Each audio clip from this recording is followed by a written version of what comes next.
네, 같이 오늘 주신 말씀 찾아보겠습니다. 우리 룻기 4장 13절에서 22절 말씀입니다. 룻기 4장 13절에서 22절 말씀 함께 찾아볼게요. 우리 룻기 4장 13절에서 22절 말씀 구약 406쪽 7쪽에 있습니다. 406, 7면에 있습니다. 룻기 4장 13절부터 22절 마지막 절까지인데요. 같이 함께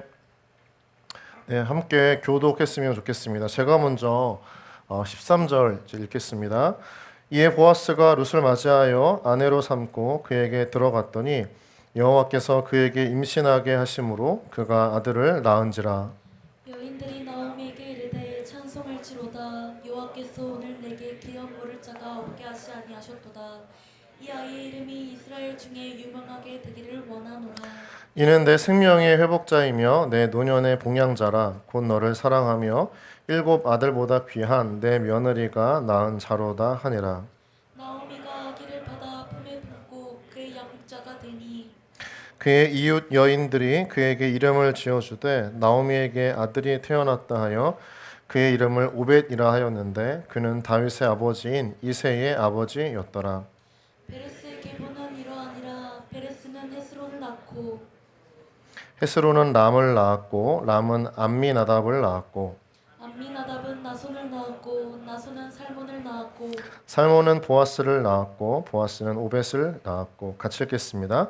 오벳은 이새를 낳고 이새는 다윗을 낳았더라. 아멘. 예, 오늘도 우리 청년부 예배 가운데 오신 모든 분들을 주님의 이름으로 환영하고 축복합니다. 우리 좌우 앞뒤 또 새롭게 처음 만나는 우리 청년들, 지체들도 있겠지만 우리 밝은 미소로 축복하면서 인사하겠습니다. 당신은 하나님의 기쁨입니다. 하나님은 당신을 사랑하십니다. 네, 우리 또 한 주간 각각 믿음의 일터에서 또 가정에서 주어진 인생의 삶을 은혜 안에 힘껏 살고자 노력하고 몸부리셨던 우리 모든 지체들을 좀 같이 격려하고 축복했으면 좋겠습니다. 바라보고 박수 치면서 수고하셨습니다. 함께 이렇게 격려하겠습니다. 네, 수고 많으셨습니다. 오늘 이제 같이 말씀 함께 나누기 전에 우리 가슴에 손 얹고 기도하도록 하겠습니다. 하나님은 나를 사랑하십니다. 나도 하나님을 사랑합니다. 주님은 나의 유일한 길과 진리, 생명이십니다. 나는 주님의 교회입니다. 거룩하고 순결한 청년 그리스도인 되기 원합니다. 생각과 감정이 성령님의 다스리심 속에 있기 원합니다. 말과 행동에서 성령님이 드러나기 원합니다. 예수님의 이름으로 기도드립니다. 아멘. 네, 아멘. 자, 오늘 제 말씀은 룻기 이제 7번째 마지막 이제 말씀인데요. 같이 함께 제목을 읽어보면 좋겠습니다. 읽겠습니다. 시작. 하나님께 맡기는 인생의 결론. 네, 하나님께 맡기는 인생의 결론이 오늘 말씀의 제목입니다. 하버드 대학교 수학자들이 모여서 만든 단체 중에 클레이 수학 연구소라고 하는 곳이 있어요. 여기에서는 21세기 수학에 기여할 수 있는 7가지 세계 난제를 제시한 단체로도 굉장히 유명한 이제 곳입니다. 이들이 제시한 문제를 보면 세계 7대 수학 난제라고 하는데 뭐 저렇게 있어요. 아무튼 뭐 되게 잘 몰라서 저는. 근데 7가지 난제가 있다고 하고 이 난제를 푸는 사람에게는 한 100만 달러 정도, 우리나라 돈으로 한 13억 정도의 상금을 주고 또 수학계 노벨상이라고 하는 다양한 상들을 수여한다라고 합니다.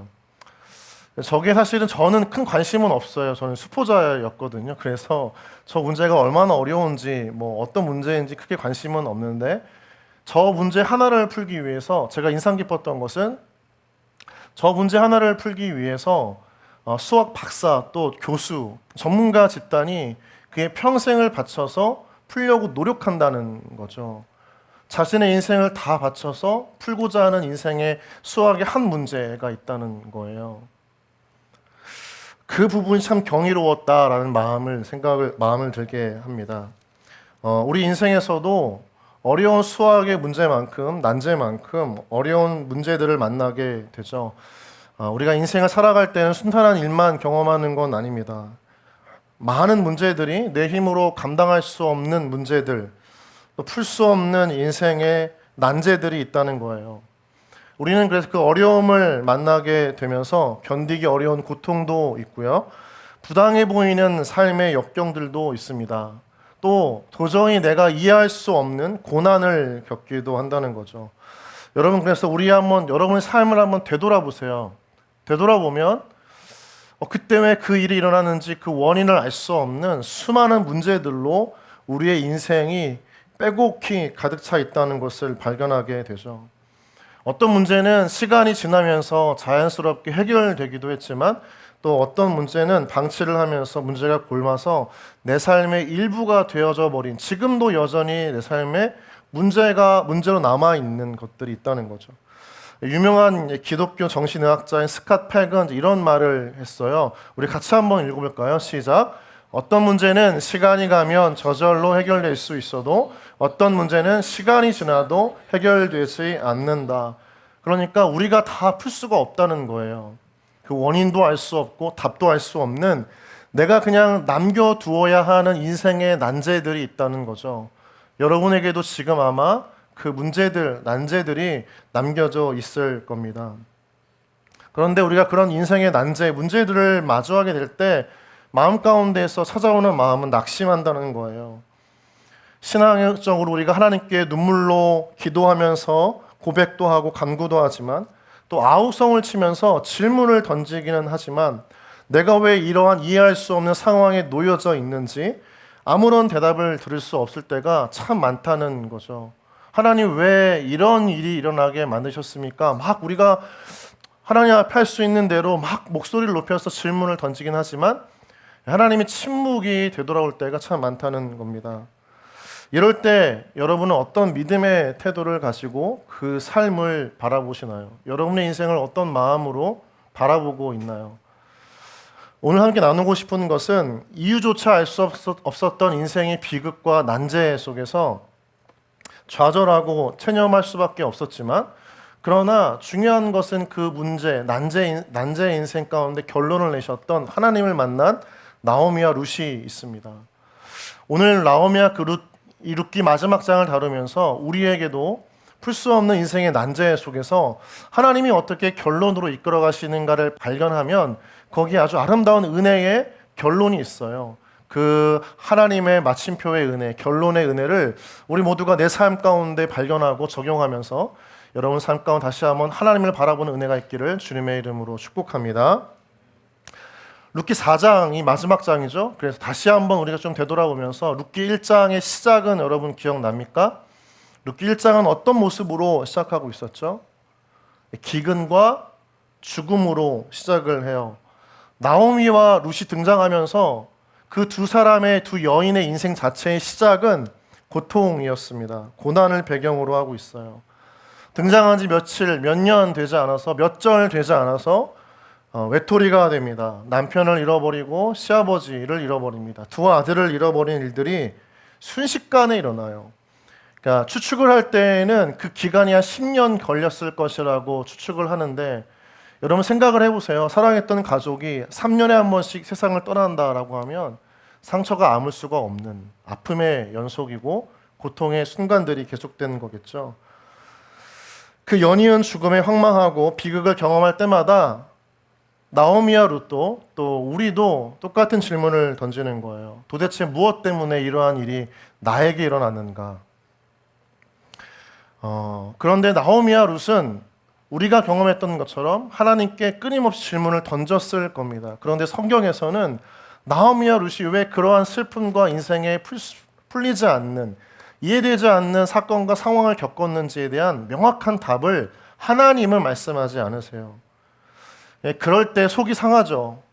마음이 쓰라려요. 하나님에 대한 어떤 불평도 나오고 내 인생에 대한 어려운 마음들이 내 마음 가운데 가득 차서 힘들게 할 때가 있어요. 쓰디쓴 인생이 되고 고통스러운 인생 같이 여겨지는 거예요. 그래서 나오미는 룻기 1장 20절에서 이렇게 고백을 합니다. 같이 함께 읽겠습니다. 시작. 나오미가 그들에게 이르되 나를 나오미라 부르지 말고 나를 마라라 부르라. 이는 전능자가 나를 심히 괴롭게 하셨음이니라. 나오미는 즐거움, 희락, 행복이라고 하는 뜻을 가진 이름입니다. 그런데 어느 순간 풀리지 않는 이 삶의 고난의 연속 때문에 그 이름의 기쁨을 빼앗기고 오히려 마라, 쓰다, 고통스럽다라는 고백을 하게 만드는 거예요. 그만큼 인생이 힘들었던 거죠.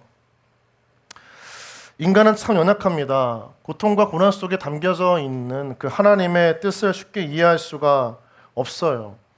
그래서 어쩌면 행복과 즐거움이라고 하는 이름을 가졌던 나오미이지만 하나님이 나오미 인생을 불행하게 만드신 것도 아니고 그 인생의 즐거움을 빼앗아 가신 것도 아닌데 하나님께 원망을 하는 거예요. 하나님이 나의 즐거움, 나의 행복을 빼앗아 가셨다.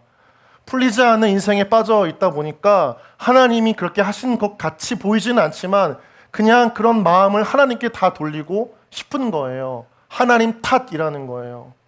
하나님은 그렇게 해도 괜찮을 거라고 생각을 했던 것이죠. 하나님을 계속해서 원망하는 모습이 드러납니다. 우리 룻기 1장 21절 말씀 같이 함께 한 번 더 읽습니다. 내가 풍족하게 나갔더니 여호와께서 내게 비어 돌아오게 하셨느니라. 여호와께서 나를 징벌하셨고 전능자가 나를 괴롭게 하셨거늘 너희가 어찌 나를 나오미라 부르느냐 하니라. 이 말이 무슨 말이에요? 나오미가 이야기하는 거예요. 나는 풍족했다. 그런데 다 뺏어간 사람이 하나님이야. 이렇게 이야기를 하는 거죠. 내가 가지고 있던 거 너무 행복했는데 그 행복을 빼앗아 가신 분이 있어. 하나님이야. 하나님이 나한테 벌을 내리셨어. 우리 표현대로 하면 하나님이 나를 치셨어.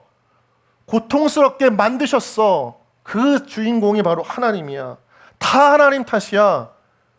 그러니까 나를 크리스찬이라고 부르지 마. 자신을 나오미라고 부르지 말라고 하잖아요.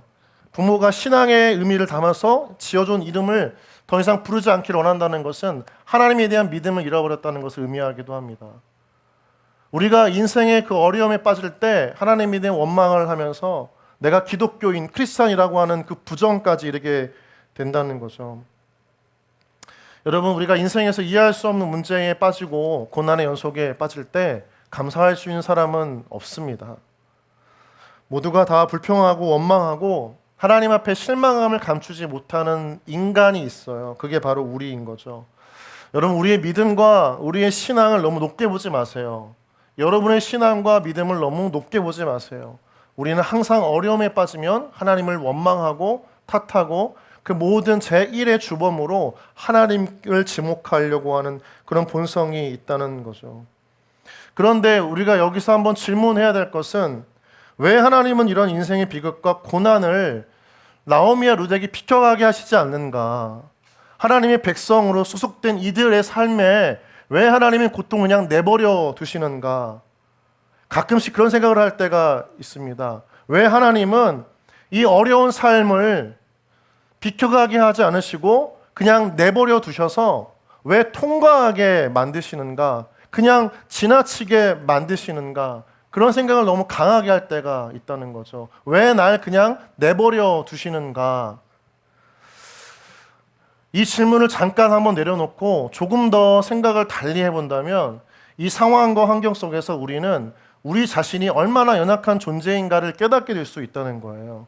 인생이라고 하는 큰 삶의 테두리 안에서 다 내 뜻대로 되는 것은 아니라는 거죠.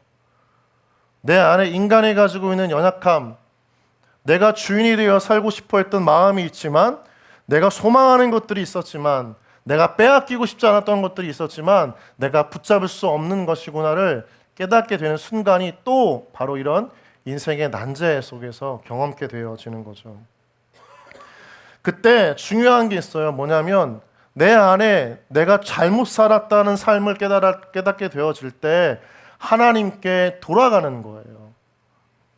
이 믿음의 반응이 굉장히 중요하다는 거죠. 나오미는 적어도 풀리지 않는 인생의 이 비극과 사건과 사고의 연속 속에서 원인은 발견하지 못했어요. 왜 그런지, 왜 나에게 이런 일들이 벌어졌는지. 그런데 중요한 건 그가 하나님께로 방향을 돌이켰다는 거예요. 자, 한번 1장 6절 말씀 같이 함께 읽어볼까요? 시작. 그 여인이 모압 지방에서 여호와께서 자기 백성을 돌보시사 그들에게 양식을 주셨다 함을 듣고 이에 두 며느리와 함께 일어나 모압 지방에서 돌아오려 하여.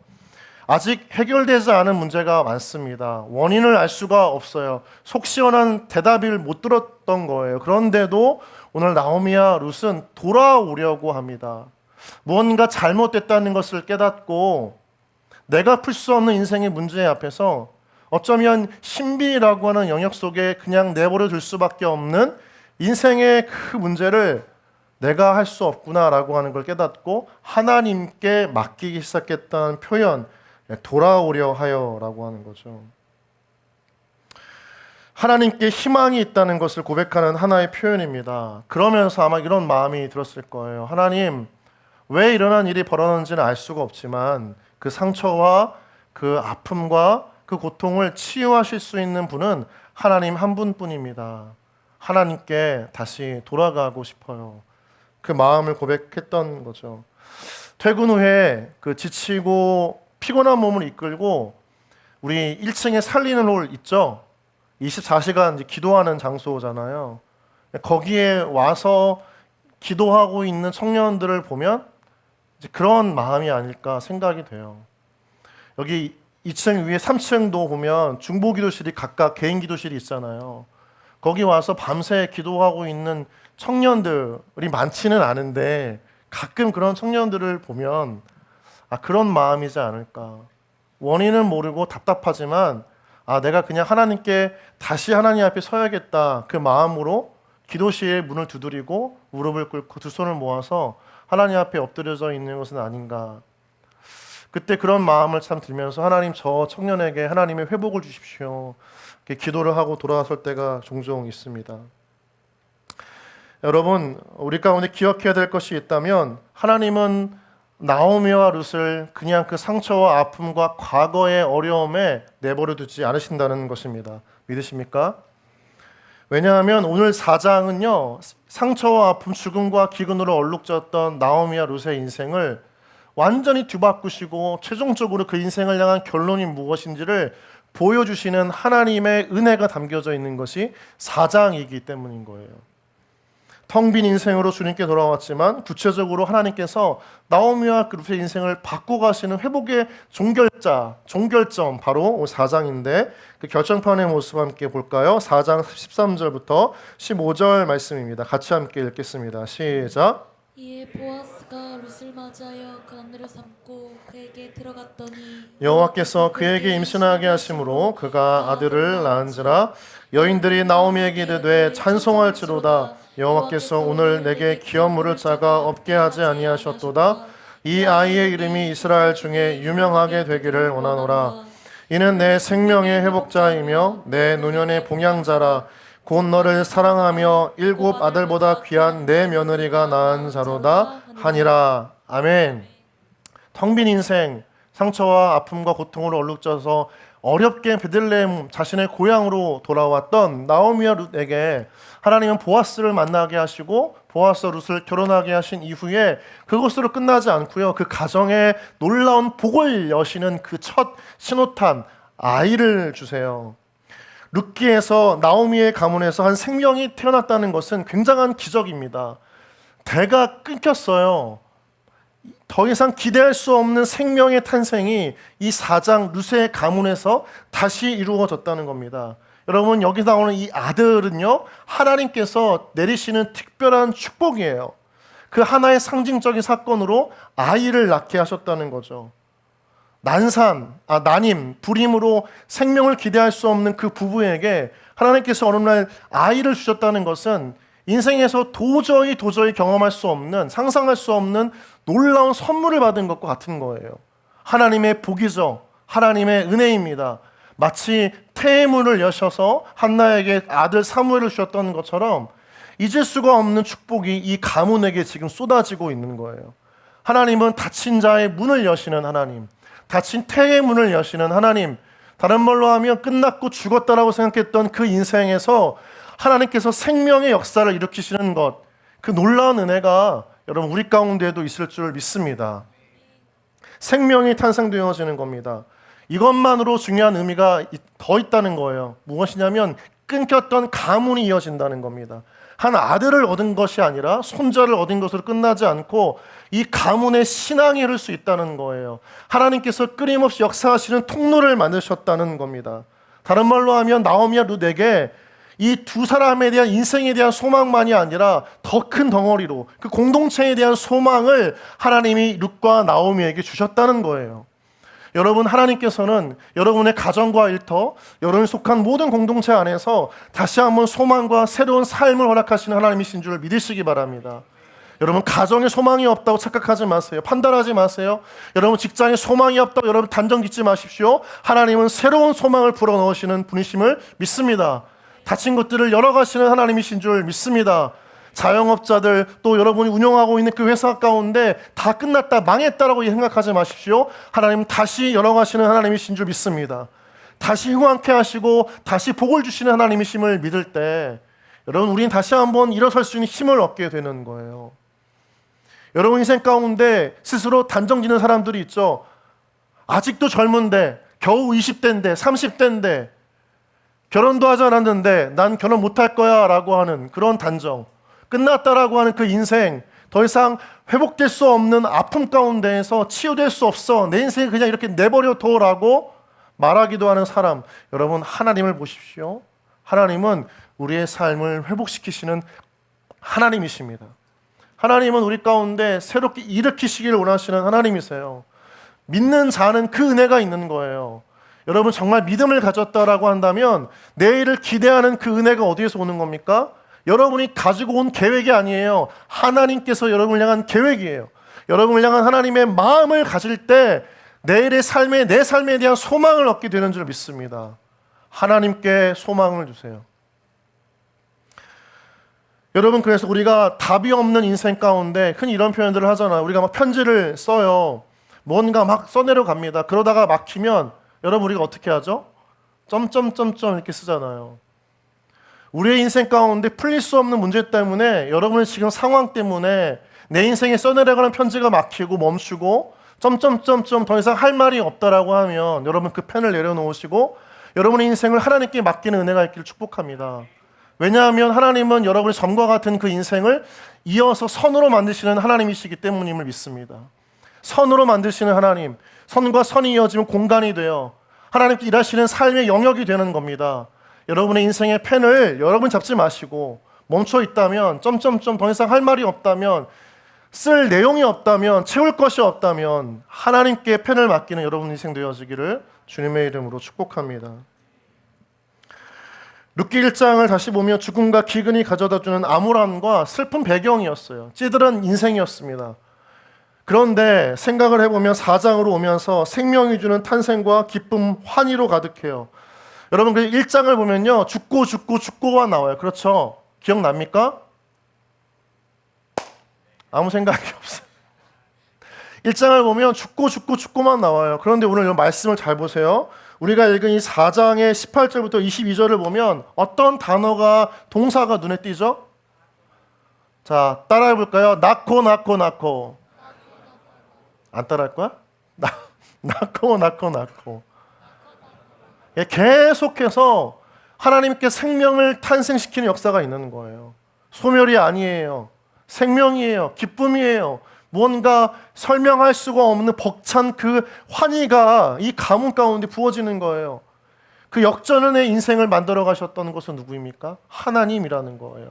하나님이 보이지 않게 룻과 보아스를 만나게 하셨고, 두 사람의 결혼으로 끝나지 않고 끊어졌던 가문을 있게 하시고 그 가문 가운데 생명의 탄생을 주신 분이 바로 하나님. 여러분, 우리 인생 가운데 우리가 성년의 삶을 살다 보면 지치고 힘들어서 쉼표, 잠깐 쉴 때가 있어요. 괜찮습니다. 근데 제가 여러분 가운데 좀 하고 싶은 말은 뭐냐면, 여러분의 인생의 삶의 스토리를 써내려 갈 때 마침표를 여러분이 찍지 않았으면 좋겠다는 거예요. 하나님은 계속해서 새로운 문장을 만들어 가시기를 원하세요. 여러분의 인생 가운데 새로운 하나님의 스토리를 써 내려가기를 원하세요. 여러분, 얼마 전에 우리 정유철 형제가 책을 냈습니다. 작가가 됐어요. 박수로 한번 격려할까요?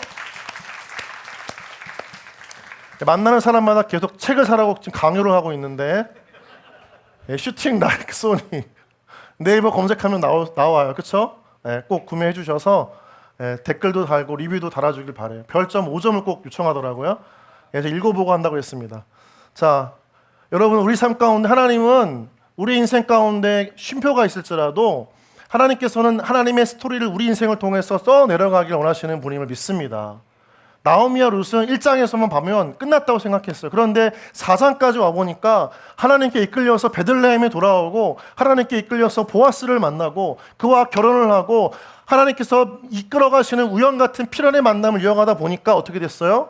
낳고 계속해서 그 인생의 가문의 스토리가 끊이지가 않는 거예요. 여러분의 인생이 이렇게 되어지길 주님의 이름으로 축복합니다. 하나님이 써내려가시는 인생이 우리의 인생이 되어야 한다는 거죠. 절망과 비극, 슬픔으로 여러분의 인생을 마침표 끝내지 마세요. 여러분, 룻기 전체의 메시지를 통해서 이 룻기를 통해 주시는 하나님의 메시지가 있다면 이 한 단어, 한 문장일 수 있어요. 따라해 볼까요? 하나님의 섭리. 자, 하나님의 섭리가 무엇입니까? 하나님의 예정된 계획이라는 거예요. 보이지 않지만 우연히 들어간 밭에서 룻과 보아스를 만나게 하셨고 기업 물을 자가 되게 하셨고 또 그 은혜를 입어서 결혼하게 하셨고 가문을 일으키시는 하나님, 숨겨줬던 하나님의 계획들이 우리는 모르지만 끊임없이 이끌림을 당하면서 이끌려가면서 끝에 다다라 보았더니 다 하나님의 계획이었다는 거예요. 무언가 모를 그런 신비로운 그 삶의 의문을 가지고 있었지만 내가 마침표를 끝내려고 하지 않고 한 걸음, 한 문장, 한 단어를 써 내려가다 보니까 하나님께서 마치게 하시는 인생이 되었다는 거예요. 오늘 보면 나오미의 고백을 통해서 알 수가 있어요. 같이 한번 우리 14장 13절 말씀 한번 읽어볼까요? 시작. 이에 보아스가 룻을 맞이하여 아내로 삼고 그에게 들어갔더니 여호와께서 그에게 임신하게 하심으로 그가 아들을 낳은지라. 여러분, 되게 신기한 게요. 룻기 1장, 2장, 3장 또 이 4장 13절 전까지는 하나님이 어떻게 하셨다라고 하는 분명한 이름이 나오지 않아요. 표현이 나오지 않아요. 여기 13절에서부터 나와요. 여호와께서 나오미와 룻에게 아들을 주셨다라는 표현인 거죠. 그러니까 뭐예요? 이때까지는 몰랐는데 그 끝에 와보니까 하나님이 역사하셨다는 거예요. 우리의 삶에도 이러한 하나님의 이끄심이 있다는 겁니다. 보이지 않지만, 믿을 수는 없지만 하나님이 보이지 않는 섭리가, 예정된 계획이 우리의 삶을 이끌어가고 있다는 거예요. 그 믿음을 가지고 산다면 점점점이 아니라 쉼표가 될 수도 있는 거예요. 끊어진 문장이 아니라 이어진 문장이 되고 우리의 스토리가 아니라 내가 끝내버리는 이야기가 아니라 하나님의 이야기가 될 수 있다는 거예요. 여러분, 결론은 누가 내시는 겁니까? 따라해 보세요. 하나님. 여러분, 가슴에 손으로 얹고 한번 고백해 보십시오. 내 인생의 결론은 하나님께 달려있다. 왜 가슴에 손을 안 얹지? 자, 다시 손을 얹고, 자, 손 얹고 내 인생의 결론은 하나님께 달려있다. 우리 옆 사람 바라보고 축복하겠습니다. 당신의 인생의 결론은 하나님께 달려 있습니다. 시작. 아멘. 여러분, 그래서 우리의 인생이 아니에요. 마음대로 되는 것이 하나도 없다는 걸 여러분 잘 알잖아요. 생각도 감정도 마음 먹은 대로 이루어지는 게 사실은 크게 없어요. 우리가 주인이 아니라고 하는 것을 우리 자신이 증명하고 있다는 거예요. 여러분, 그래서 우리의 인생의 모든 일들 속에서 간섭하시고 다스리시는 하나님을 인정하고 보이지 않는 그 하나님의 손을, 보이지 않는 하나님의 그 역사하심을 보는 믿음의 눈이 열리기를 주님의 이름으로 축복합니다. 십자가를 잘 보세요. 모든 사람에게 십자가가 끝이었습니다. 골고다에 달리실 때 예수님의 그 죽음으로 모든 것이 다 끝났다고 생각했어요. 제자들도 다 끝났다고 여겼습니다. 그러니까 주님을 다 떠나잖아요. 그런데 여러분, 주님께서 십자가의 죽으심으로 그 모든 사명이 끝났습니까? 아니에요.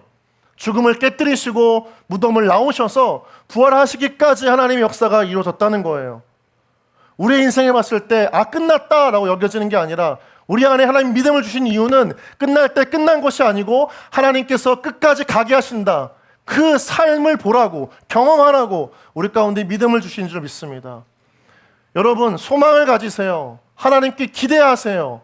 날마다 그 하나님 때문에 다시 일어설 수 있는 이유를 발견하세요.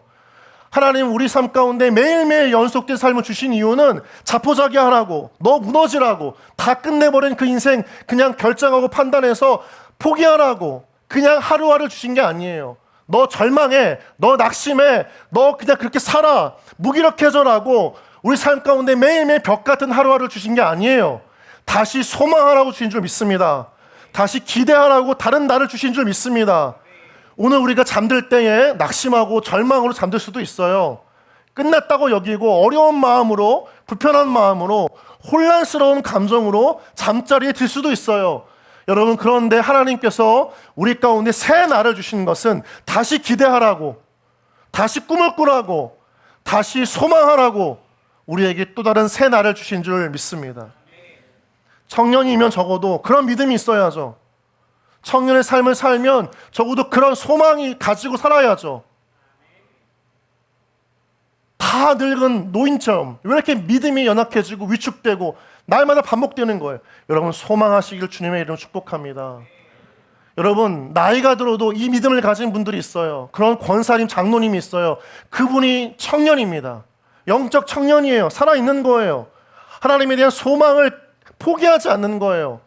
여러분 청년의 육신이지만 여러분 영이 늙어버리면, 믿음이 죽어버리면 여러분 삶 가운데 새로운 것들 기대할 아무런 능력도 없는 거예요. 여러분, 청년의 영성을 가진 은혜가 있기를 주님의 축복합니다. 야성을 회복하세요. 기도할 때 부르짖어 기도하세요. 아멘할 때 여러분의 믿음을 담아서 크게 고백하세요. 하나님께서 그 믿음의 아멘을 듣고선 일하시지 않을 수 없도록 고백하는 여러분 되어지기를 주님의 이름으로 축복합니다. 여러분, 그래서 우리는 지금 내 순간 내가 삶을 보는 관점이 중요한 게 아니에요. 우리 인생 전체를 바라보시는 하나님의 관점이 중요한 거예요. 하나님이 내 인생 전체를 어떻게 보시는가? 지금 여러분의 인생을 평가하려고 하지 말고 하나님이 내 인생을 어떻게 보시는가를 아는 게 중요한 거예요. 지금 여러분의 인생을 하나님께서 어떻게 보고 계십니까? 여러분 생각할 때 하나님이 여러분의 인생을 어떻게 보고 계신다고 여러분 그렇게 생각하세요. 여러분, 갇혀 있다고 해가지고 묶여져 있다고 해서 절망과 낙심과 포기의 환경 안에 있다고 해가지고 하나님의 역사가 끝나는 것이 아닙니다. 사도행전 16장 24절 25절을 보면 바알과 실라가 나옵니다. 이들은 갇혀 있었어요. 감옥이었습니다. 온 몸이 쇠사슬에 의해서 묶여져 있었습니다. 그런데 이들은 신기하게 울지 않아요. 슬퍼하지 않아요. 낙담하지 않아요. 내일 죽을 운명이지만 자포자기하지 않습니다. 무기력하지 않아요. 이들은 뭘 합니까? 찬양을 하고 기도를 해요. 어쩔 수 없어가지고 하나님 살려주십시오, 애원하고 울부짖으면서 하는 기도와 찬양이 아니에요. 자신의 삶의 주권이 하나님께 달려져 있기 때문에 그 하나님이 하나님 되심을 선포하는 기도였고 찬양이었습니다. 내 어려운 현실, 묶여져 있는 삶, 갇혀져 있는 그 감옥의 어려움을 토로하는 그런 애걸복걸하는 신앙의 고백이 아니었다고요. 하나님께서 일하실 것을 믿고 믿음으로 하나님을 선포하는 믿음이었다고요. 그런 기도였다고요. 그런 찬양이었다고요. 여러분의 인생 속에서 한 번쯤 이런 고백을 우리가 해야 되지 않겠습니까? 믿음이 있다라고 여기지는데 삶의 어려움이 닥쳐오면 그저 짓눌려지고 억눌려져서 찬양이 나오지 않는다면 우리가 믿었던 하나님은 무슨 의미가 있겠습니까? 왜 절망 가운데에서 소망을 발견하는 그 믿음의 눈이 없습니까? 왜 다 안 된다라고 하지만 거기서 내가 하나님이면 하실 수 있다라는 그 믿음 한마디를 고백하지 못합니까? 여러분, 생각을 바꿔야 돼요. 이 마음의 품은 삶의 방향을 하나님께 돌려야 돼요. 감옥 안에 있지만 이 감옥을 가득 채우는 건 뭐예요? 하나님을 향한 뜨거운 갈망이에요. 어려운 현실이 있지만 여러분 마음 가운데서 하나님의 은혜를 향한 뜨거운 갈망이 있다면 여러분 왜 하나님께서 여러분을 이끌어가지 않으시겠습니까? 뜨거운 갈망이 없다면 하나님 일하시지 않는 거예요. 우리에게 할 일이 있다는 거예요. 여러분의 삶의 현실이 어떠하더라도 하나님을 향한 갈망함으로 가득 찬 여러분 인생 되어지기를 주님의 이름으로 축복합니다. 어려울수록 은혜의 우물을 파세요. 기도의 우물을 파세요. 어려울수록 침묵하지 말고 부르짖어 기도하세요. 그게 필요한 거예요. 여러분, 하나님은 여러분을 가두시는 분이 아님을 믿습니다. 상처와 아픔, 그 과거에 갇혀있지 않도록 하나님께서 역사하시는 주님이세요. 실패하고 실수하는 인생일 수도 있습니다. 연연해하지 마세요. 부정적인 관점과 편견에 갇혀있지 마세요. 하나님은 누구십니까? 하나님은 우리의 인생을 끊임없이 역전시켜 가시는 분임을 믿습니다. 우리의 한계와 내가 정해놓은 인생의 경계선을 뛰어넘도록 우리 가운데 성령의 능력을 주시고 지혜를 주시고 영의 충만함으로 그 큰 문제를 작게 만드시는 하나님이신 줄 믿습니다. 내가 아니라 하나님을 바라보아야 되는 거예요. 내가 처한 문제가 아니라 이 문제를 풀어가실 하나님의 그 놀라운 일들을 고백하는 겁니다. 무엇이 필요합니까? 믿음이에요. 가장 절망적이고 무기력하고 낙심된 상황에서도 하나님은 내 인생을 변화시켜 나가실 것이라는 믿음, 역전시키는 하나님의 계신다라고 하는 그 믿음, 나는 실수와 실패 투성이지만 하나님은 완벽하게 이르신다는 그 믿음, 여러분 이 믿음을 가지기를 주님의 이름으로 축복합니다. 룻기 1장 16절 보세요. 이들의 인생이 역전되어졌던 것은 믿음이 있었기 때문이에요. 같이 함께 읽겠습니다. 시작. 룻이 이르되 내게 어머니를 떠나며 어머니를 따르지 말고 돌아가라 강권하지 마옵소서. 어머니께서 가시는 곳에 나도 가고 어머니께서 머무시는 곳에서 나도 머물겠나이다. 어머니의 백성이 나의 백성이 되고 어머니의 하나님이 나의 하나님이 되시리니. 여러분, 하나님은 우리의 믿음을 귀하게 여기시는 분임을 믿습니다. 여러분, 룻은 현숙한 여인이었어요. 순종하는 여인이었습니다. 성실하고 겸손했습니다. 책임을 질 줄 아는 사람이었고 그러한 여인이었습니다. 그런데 하나님은요, 이 룻의 성품과 인격을 보지 않으시고 더 중요한 룻 안에 있는 믿음을 보셨어요. 여러분, 우리의 믿음이 인격을 만들어가는 줄 믿습니다. 우리의 믿음이 인생을 만들어가는 줄 믿습니다. 우리가 하나님을 믿는 대로 하나님께 역사하시는 줄 믿습니다. 여러분, 인격이 만들어지고 성품이 만들어진 다음에 믿음이 따라가는 게 아니에요. 여러분이 지금 하나님을 어떻게 믿고 있는가, 어떻게 하나님을 따라가고 있는가, 그 주님을 닮아가려고 하는 몸부림이 있는가, 그 믿음의 삶을 통해서 여러분의 인격이, 여러분의 성품이 아름답게 맺어지는 거예요. 인생도 마찬가지 아니겠습니까? 착한 사람, 성숙한 사람이 인생의 성공을 논할 수가 없습니다. 인생을 주관하시는 하나님을 믿는 사람이 그 인생의 성공을 누리는 거예요. 여러분, 야곱을 보세요. 야곱은 성품적으로 어떤 사람이었습니까? 사기꾼이었어요. 사기꾼. 그쵸? 사기꾼이잖아요. 남의 축복을 가로챈 사람이잖아요. 탈취한 사람이었습니다. 그런데 하나님은 야곱을 쓰셨어요. 왜요? 무엇 때문이에요? 돈이 많아서요? 지혜가 있어서요? 아닙니다. 야곱에게 하나님을 향한 믿음이 있었기 때문이에요. 믿습니까? 하나님은 완벽한 사람을 쓰시는 게 아닙니다.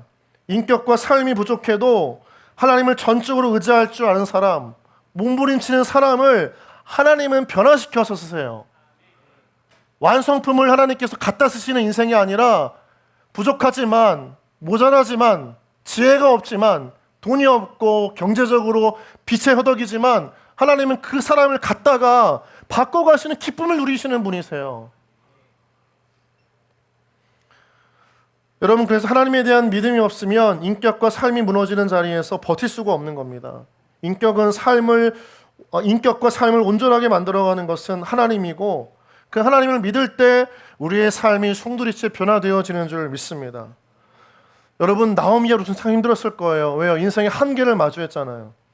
그런데 그 자리에 매몰되어져 있으면, 갇혀 있으면 하나님이 보이지 않는 일하심을 느낄 수가 없고 볼 수가 없어요. 그런데 믿음을 잃지 않았기 때문에 무언가 내가 확신을 할 수 없었지만 하나님에 대한 믿음을 가지고 이끌려 베들레헴으로 돌아가고 보아스를 만나고 그걸 하나님께서 보내신 사람으로 마음 가운데 믿고 하나님께서 섭리하신 그 놀라운 역사의 주인공이 되어졌던 것입니다. 여러분, 축복하기를, 믿음을 잃지 않은 여러분 되어질 주님의 이름으로 축복합니다. 하나님에 대한 소망을 붙들고 살아가는 여러분 되어지기를 주님의 이름으로 축복합니다. 말씀을 맺겠습니다. 여러분, 알 수 없는 인생의 난제와 같은 시간 속에서 주님의 뜻을 또 그 순간에 우리가 다 알 수가 없어요. 저도 몰라요. 왜 내가 여기 있는지, 내가 왜 청년들을 만나야 하는지, 왜 이 사역을 해야 하는지를 다 알 수는 없습니다. 다 납득하고 하는 건 아니에요. 다 이해한 다음에 뭔가 결정하고 움직일 수가 없어요. 우리의 인생은 절대 그렇게 움직여지지 않습니다. 분명한 믿음 하나를 가져야 됩니다. 무엇입니까? 하나님의 시간 속에 헛된 것은 없다. 내가 하나님의 시간 속에 있다면, 내 안에 하나님을 향한 믿음으로 살아간다면 그 안에 헛된 것은 없다. 여러분, 우리가 믿음을 잃지 않으면 하나님은 우리의 한계를 넘어서 일하시기를 즐겨하시는 분임을 믿습니다. 여러분, 우리 인생의 처음과 끝을 주관하시는 분이 누구이십니까? 하나님이세요. 나오미와 룻을 보십시오. 처음에 그 인생, 절망에 빠진 인생을 끌어내신 것도 하나님이십니다. 돌아오게 하셨어요. 그리고 그에게 먹이셨어요. 돌보셨습니다. 보아스를 만나게 하셨고, 깨지고 무너졌던 가정을 다시 회복시키셨어요. 끊어졌던 생명을 잃게 하셨어요. 잃어버렸던 기쁨을 다시 찾게 하셨습니다. 마지막에 나오미를 향해서 이렇게 고백하잖아요. 그 오벳, 룻과 보아스를 통해 태어난 그 오벳이 누구냐? 바로 나오미, 너의 봉양자다. 너의 생명의 회복자다. 하나님께서 그렇게 나오미의 인생을 회복시키시길 원하십니다. 봉양자의 뜻이 뭡니까? 지탱하게 하시는 분이다, 이런 뜻이에요. 하나님이 우리 인생을 지탱하게 만드시는 유일한 분이십니다. 그분을 믿을 때 우리의 삶은 소망을 가지는 거예요. 여러분, 지금 이 시대와 세대를 살아가는 청년 여러분, 고개를 들고 눈을 뜨고 하나님 앞에 믿음을 놓지 않는 여러분 되어지기를 주님의 이름으로 축복합니다. 고개를 떨구지 마세요. 어깨를 오므리지 마세요.